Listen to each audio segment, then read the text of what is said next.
Hi everybody, I'm Chase Sanborn. On this channel I share things I've learned in more than 40 years as a professional jazz trumpet player. I post weekly videos on brass playing, jazz improvisation, and the business of being a musician. This is the second of 2 videos about the importance of finding the right tempo. I'll link to the first one in the description below. Today I'm going to tell you a story about something that I did that worked out very well and let you hear the result. Now, I've told this story to a lot of students with the suggestion that they do the same thing if they have an important gig or maybe a recital coming up. This goes back to my first recording as a leader, which happened about midway through my playing career. I think it's relevant to give you a little bit of background on that record and what's actually become my philosophy on recording. Up until that point, the bulk of my career had been spent as a sideman or a session musician. So when it came time to record under my own name, I didn't really have a working group or a specific set of repertoire that I wanted to record.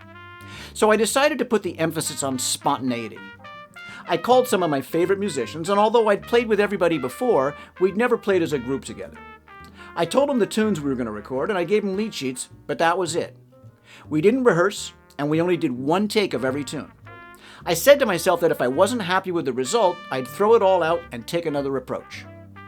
As it turned out, I thought it sounded okay, as basically a document of one moment in time, just the way a live gig would be. Now that's a good mindset to bring to a recording, rather than striving for some unattainable ideal of perfection. When I listen back to myself on recordings, like most people, I hear things in my own playing that I don't like. But I think that first takes give you something that gets lost when you do multiple takes of the same tune. We never play the same tune twice on a gig, so each tune starts fresh. On a recording, it's a little easier to accept flaws if you know it was a one-shot deal. Anyway, that CD was called Good to the Last Bop, and it was the first of a series of CD titles that played on the fact that Chase and Sanborn is also the name of a coffee company. Well, that CD is out of print, but you can find some of the tunes on it on a compilation CD called Cut to the Chase, including the tune I'm talking about today. Now, spontaneity does not preclude preparation, and I challenge you to say that 3 times fast. Before the recording, every day for a month, I sang each tune to myself, trying to feel the tempo that I thought was just right. Once I had it in my mind, then I used a metronome to find out what that tempo was, and I wrote it down. By the time we went into the studio, I had 30 days worth of data. It was surprising to me to see how much it varied from day to day, what I thought was the perfect tempo. But from within a list of numbers, a consensus emerged, a tempo for each tune that felt right to me on the majority of days. In the studio, I used a metronome to make sure that I counted off every tune at the right tempo. You know, even if you're confident that you know the tempo for a tune, you can be thrown off by a high-pressure situation or simply by how you're feeling on a given day. And just a notch or two can make a difference when it comes to setting up a groove. One of the tunes we recorded was Street of Dreams, written by Victor Young in 1932. Before we recorded it, I brought my metronome to the piano player, Mark Eisenman, to show him the tempo I had in mind.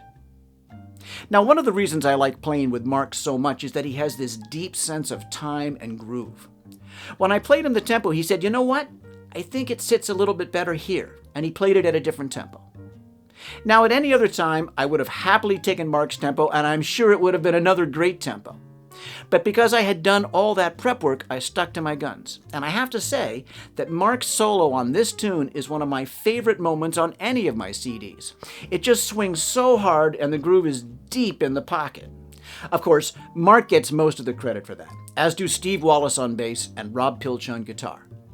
But I'll take the credit due a leader who establishes the conditions under which musicians can turn in a stellar performance.